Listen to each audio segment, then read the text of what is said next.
सोहित मिश्रा है हमारे साथ इस बारे में ज्यादा बात करने के लिए। सोहित, कई सवाल हैं। पहला, मेडिकल कब होना है, कोर्ट में पेश कब किए जाएंगे, और लग रहे आरोपों पर क्या होगी सफाई?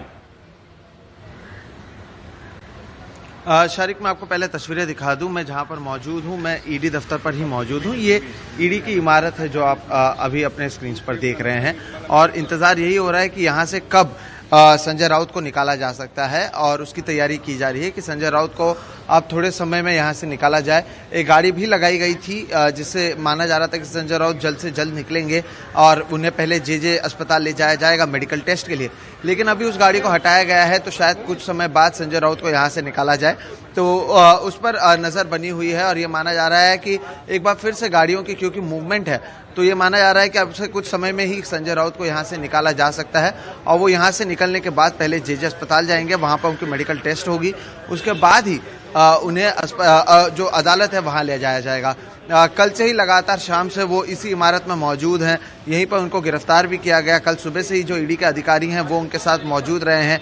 सुबह 7 बजे जो ईडी के अधिकारी उनके घर पर पहुंचे थे, 9 घंटे घर पर पूछताछ हुई, उसके बाद कम से कम 5 से 6 घंटे ईडी दफ्तर में पूछताछ हुई, और अब संजय राउत को जब गिरफ्तार किया गया तो आने वाले कुछ समय में उन्हें यहाँ से निकाला जाएगा और जे अस्पताल ले जाया जाएगा। लेकिन वो जिस तरह से कल से आपने भी सुना है शारिक, हम लगातार उनकी बाइट्स भी दिखा रहे हैं कि वो लगातार कह रहे हैं कि एक साजिश के तहत हो रहा है, जो अभी प्रियंका चतुर्वेदी भी कह रही थी कि ये सब कुछ एक साजिश के तहत हो रहा है, यही शिवसेना का कहना है, और वो इस गिरफ्तारी को गलत बता रहे हैं। लेकिन अब अदालत में जब ये जाता है तब ईडी की क्या दलील होती है, संजय राउत की वकील की क्या दलील होती है, ये सारी चीजों पर भी नजर होगा, क्योंकि जिस तरह से अब कहा गया है कि अनअकाउंटेड कैश मिला है 11.5 लाख रुपए का, और कई डॉक्यूमेंट्स मिले हैं, ईडी का कहना है उनके पास कई सारे सबूत हैं।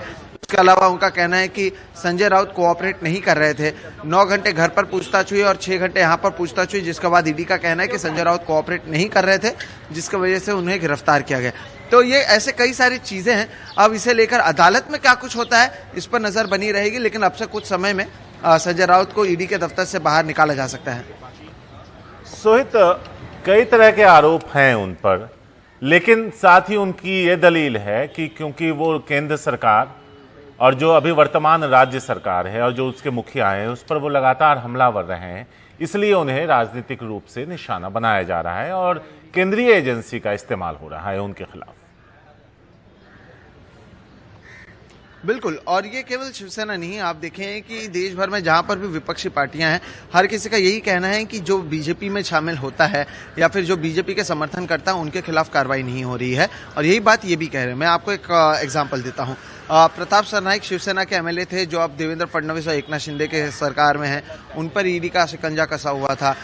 उसके अलावा मुंबई में अगर आप बात करें तो यशवंत यादव स्टैंडिंग कमेटी के थे, उनकी पत्नी यामिनी यशवंत यादव हैं, वो शिवसेना से विधायक हैं, उनके यहाँ पर ईडी की रेड हुई थी। अब वो एकनाथ शिंदे और देवेंद्र फडणवीस के सरकार का एक हिस्सा है। तो आप देखें कि उनके घर पर, और यही इनकी दलील है कि उनके घर पर आखिर क्यों ईडी के अधिकारी वापस नहीं जा रहे हैं जब से ये सरकार बदली है, पहले क्यों जा रहे थे, पहले क्यों किरीट सोमैया उन पर कह रहे थे, बाद में कहना बंद कर दिया। ऐसे कई सारे सवाल शिवसेना की ओर से उठाए जा रहे हैं, और इसलिए ये वो दलील दे रहे हैं। हालांकि ईडी का कहना है कि उन्होंने अपनी ओर से जो जांच करनी थी वो की, उनके पास कुछ डॉक्यूमेंट्स हैं और उस दस्तावेज के आधार पर ही कार्रवाई की जा रही है। लेकिन अब क्योंकि यह मामला अदालत में जाएगा, तब अदालत में ही देखना होगा कि आगे क्या कुछ होता है। लेकिन जैसे कि मैंने कहा, प्रताप सरनाइक एक एग्जाम्पल है, उस तरह के कई सारे आपको लोग मिल जाएंगे जो पाला बदल चुके हैं और उसके बाद ईडी ने उन्हें एक भी बार वापस नहीं बुलाया, ना ही उन्हें कभी समन किया है। शुक्रिया सोहित इस पूरी बातचीत के लिए। हम आप तक लौटते रहेंगे ताजा अपडेट्स के लिए। आपका शुक्रिया।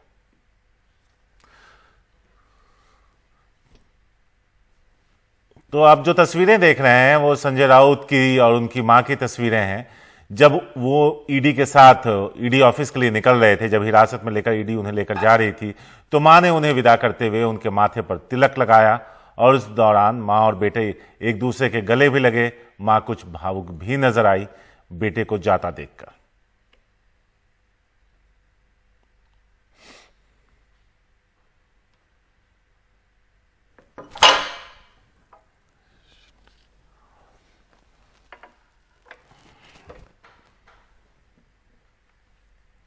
और इस पूरे मामले में शिवसेना प्रमुख उद्धव ठाकरे ने कहा, यह मराठा लोगों को समाप्त करने की साजिश है, शिवसेना को खत्म करने की कोशिश।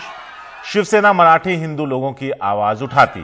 बहुत बेशर्मी से यह सब कुछ किया जा रहा है। एक तरीके से दमन की नीति से ये हो रहा है।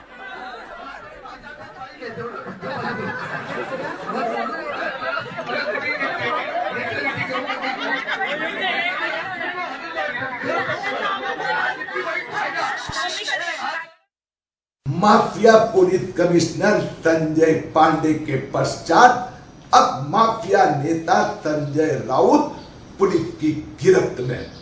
गोरेगांव पत्राचार 1200 करोड़ का घोटाला, वसई नायगांव 2000 करोड़ का घोटाला, अलीबाग में जमीन, दादर मुंबई में फ्लैट, विदेश प्रवास, दुबई में संजय राउत किससे मिले थे, ये सब चीजें जब बाहर आएगी तो मुझे विश्वास है आर्थर रोड जेल में नवाज मलिक के पड़ोसी बनने का सम्मान संजय राउत को मिलेगा।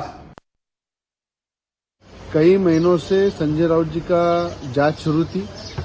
कई बार ईडी ने उनका बयान लिया और जिस तरह से महाविकास आघाड़ी बनने के बाद संजय राउत ने जो मुंबई क्षेत्र का जो डीपीआर जो है वो उद्धव ठाकरे मुख्यमंत्री को बनने का उसको फाइनल किया और कई बिल्डरों को एफएसआई, टीडीआर इसके माध्यम से भी बड़ा घोटाला हुआ है और कई बिल्डरों को बड़ा फायदा पहुंचाने का काम किया है।